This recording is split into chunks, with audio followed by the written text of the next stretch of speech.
Hello दोस्तों, नमस्कार। मैं प्रतिभा पांडे स्वागत करती हूँ आपके अपने यूट्यूब चैनल स्टोरी जोन प्रतिभा में। तो दोस्तों, आज हम आपके लिए लाए हैं प्रेरणादायक कथा, गीता पर शपथ क्यों दिलाई जाती है। इस बारे में आज हम बातें करेंगे। एक बार विष्णु भगवान बैकुंठ लोक में शेष शैया पर आंखें मूंदे लेटे मन ही मन मुस्कुरा रहे थे। देवी लक्ष्मी उनकी चरण सेवा कर रही थी। भगवान को मन ही मन मुस्कुराता देख देवी को कौतूहल हुआ। देवी लक्ष्मी ने उनसे प्रश्न किया, भगवान, आप संपूर्ण जगत का पालन करते हुए भी अपने ऐश्वर्य के प्रति उदासीन से होकर इस क्षीर सागर में नींद ले रहे हैं, इसका क्या कारण है। श्री हरि पुनः मुस्कुराए और अपनी मोहक मुस्कान बिखेरते हुए बोले, हे प्रिय, मैं नींद नहीं ले रहा, बल्कि अपनी अंतर्दृष्टि से अपने उस तेज का साक्षात्कार कर रहा हूँ देवी, जिसका योगी अपनी दृष्टि से दर्शन कर लेते हैं। जिस शक्ति के अधीन यह समस्त संसार है, मैं जब भी उसका मन में दर्शन करता हूँ तब आपको ऐसा प्रतीत होता है कि मैं नींद में डूबा हूँ, परंतु ऐसा नहीं है। भगवान ने इतनी रहस्यमय तरीके से बात कही कि लक्ष्मी जी को कुछ बातें समझ में आई, कुछ नहीं। उन्होंने पुनः प्रश्न किया, हे नाथ, आपके अतिरिक्त भी कोई शक्ति है जिसका ध्यान स्वयं आप करते हो। यह बात तो मुझे घोर विस्मय में डालती है। श्री हरि ने कहा, देवी, इस बात को अच्छे प्रकार से समझने के लिए आपको गीता के रहस्य समझने होंगे। गीता के समस्त अध्याय मेरे उस शरीर के अंग हैं जिसकी आप सेवा करती हैं। गीता के आरंभ के 5 अध्याय को मेरे 5 मुख जाने, छठे से 15वें अध्याय को मेरी 10 भुजाएं समझिए। 16वां अध्याय तो मेरा उदर है जहाँ क्षुधा शांत होती है। अंतिम के 2 अध्याय को मेरे चरण कमल समझिए। भगवान ने गीता के अध्यायों की इस प्रकार व्याख्या कर दी। लक्ष्मी जी की उलझन घटने की बजाय और बढ़ने लगी। भगवान ने भाप लिया कि देवी के मन में क्या चल रहा है। श्री हरि ने पुनः कहा, देवी, जो व्यक्ति गीता के एक भी अध्याय अथवा एक श्लोक का भी प्रतिदिन पाठ करता है, वह सुशर्मा की तरह सभी पापों से मुक्त हो जाता है। आप तो देवी लक्ष्मी और उलझ गई। उन्होंने संयत भाव में अपनी आधीरता व्यक्त करते हुए, हे नाथ, यह आपकी क्या लीला है। एक के बाद एक आप पहेलियां ही करते जा रहे हैं। कृपया आप मेरी जिज्ञासा शांत करें। भगवान पुनः मुस्कुराने लगे और उन्होंने लक्ष्मी देवी को सुशर्मा की कथा सुनानी शुरू कर दी। सुशर्मा एक घोर पापी व्यक्ति था। वह हमेशा भोग विलास में डूबा रहता, मदिरा और मांसाहार इसी में जीवन बिताता। एक दिन सांप काटने से उसकी मृत्यु हो गई। उसे नरक में यातनाएं झेली और फिर से पृथ्वी पर एक बैल के रूप में जन्म लिया। अपने मालिक की सेवा करते बैल को 8 साल गुजर गए। उसे भोजन कम मिलता, लेकिन परिश्रम जरूरत से ज्यादा करनी पड़ती। एक दिन बैल मूर्छित होकर बाजार में गिर पड़ा। बहुत से लोग जमा हो गए। वहां उपस्थित लोगों में से कुछ ने बैल का अगला जीवन सुधारने के लिए अपने अपने हिस्से का कुछ पुण्य दान करना शुरू किया। उस भीड़ में एक वैश्या भी खड़ी थी। उसे अपने पुण्य का पता नहीं था, फिर भी उसने कहा, उसके जीवन में जो पुण्य रहा हो उसका अंश बैल को मिल जाए। बैल मरकर यमलोक पहुंचा। बैल के हिस्से में जमा पुण्य का हिसाब किताब होना शुरू हुआ तो एक बड़े आश्चर्य की बात हुई। ऐसे में आश्चर्य की बात जिसके बारे में यदि धरती लोक पर किसी व्यक्ति को कहो तो विश्वास ही न करे। बैल के हिस्से में सर्वाधिक पुण्य उस वैश्या का दान किया हुआ आया था। उसी वैश्या के किए पुण्य दान के कारण बैल को नर्क लोक से मुक्ति हो गई।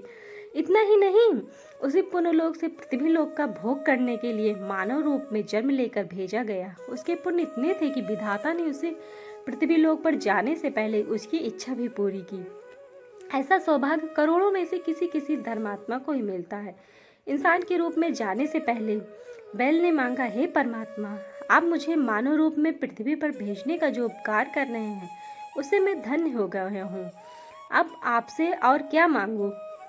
बैल योनि में मेरा जन्म मेरे पूर्व के कर्मों के दंड स्वरूप ही रहा होगा, इसलिए मैं चाहता हूँ कि मनुष्य रूप में जाकर मैं उन कर्मों में न पड़ूं जो मेरा भावी खराब करते हैं। मनुष्य रूप में इसकी आशंका सर्वाधिक है। परमात्मा ने पूछा, तो बताओ, मैं तुम्हें कैसे प्रिय करूं। अपनी एक इच्छा बताओ। उसने मांगा, मुझे बस वह क्षमता प्रदान करे कि मुझे पूर्व जन्म की समस्त बातें स्मरण रहें। उनका स्मरण करके मैं कर्मों से भटकने से स्वयं को रोक सकूंगा, बस इतनी सी कृपा कर दे। परमात्मा ने उनकी इच्छा स्वीकार कर ली और उसे वह योग्यता प्रदान कर दी। पृथ्वी लोक पर आने के बाद उसे पूर्व जन्म स्मरण थे, इसलिए उसने सबसे पहले उपकार का फल चुकाने का निर्णय किया। पृथ्वी पर आकर उसने उस वैश्या को तलाशना शुरू किया जिसके पुण्य से उसे मुक्ति मिली थी। आखिरकार उसने उस वैश्या को खोज ही लिया। उसने वैश्या को सारी बातें बताई और पूछा, देवी आप धन्य हैं, आपके कर्म तो सबसे नीच कर्मों में आते हैं, फिर भी आपके पास इतना संचित पुण्य कैसे था? यह घोर आश्चर्य की बात है। मैं जानना चाहता हूँ कि कौन सा पुण्य आपने मुझे दान किया था।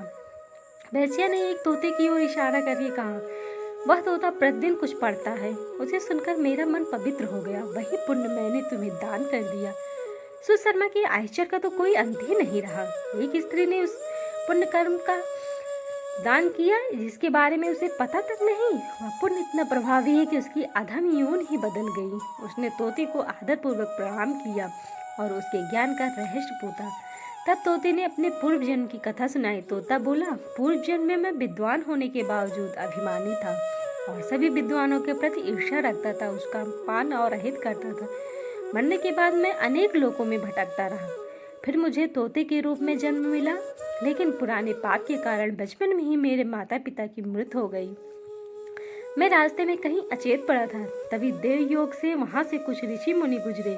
मुझे इस अवस्था में देखकर उन्हें दया आई और मुनि मुझे साथ उठा ले आए। आश्रम में लाकर मुझे इस पिंजरे में वहां रख दिया जहां विद्यार्थियों को शिक्षा दी जाती थी। मैंने वहां गीता का पूरा ज्ञान सीखा। सुनते सुनते गीता का प्रथम अध्याय मुझे कंठस्थ हो गया। इससे पहले कि मैं अन्य अध्याय सीख पाता, एक बहेलिये ने वहां से चुराकर इन देवी को बेच दिया। मैं अपने स्वभाव बस इनको प्रतिदिन गीता के श्लोक सुनाता रहता हूँ। वही पुण्य इनको आपको दान किया। मैं स्वभाववश इनको प्रतिदिन गीता की श्लोक सुनाता रहता हूँ और वही पुण्य इन्होंने आपको दान किया और आप मानव रूप में आए। श्रीहरि ने लक्ष्मी जी से कहा, देवी जी, गीता का प्रथम अध्याय पढ़ता या सुनता है उसे भाव सागर पार करने में कोई कठिनाई नहीं होती है। तो इस प्रकार भगवान ने श्रीमद् भागवत गीता के विभिन्न अध्यायों को अपने शरीर का अंग मानते हुए बताया है कि गीता में साक्षात उनका वास है। गीता को स्पर्श करने का अर्थ है आप श्री नारायण के अंगों का स्पर्श कर रहे हैं। भगवान का स्पर्श करके सौगंध लेने के बाद कोई असत्य नहीं कहेगा। इसी विश्वास के साथ गीता की सौगंध दी जाती है। विशेष भागवत गीता कर्म की व्याख्या करता है, सर्वश्रेष्ठ ग्रंथ है जो सिखाती है कि व्यवहार में मनुष्य का जीवन कैसा होना चाहिए। असत्य बोलने वाले, लालच और मोह में पड़कर अपने निकटजनों को अनुचित सलाह देने और धर्म के विरुद्ध जाना मनुष्य का सिर्फ अपना ही नहीं बल्कि पूरे कुल का नाश का कारण हो जाता है। गीता यह सब सिखाती है, इसलिए ऐसे ग्रंथ से उत्तम और क्या होगा जो साक्षी को न्याय की सौगंध के लिए, जो समझदार को सत्य को बताने के लिए मजबूर करेगा।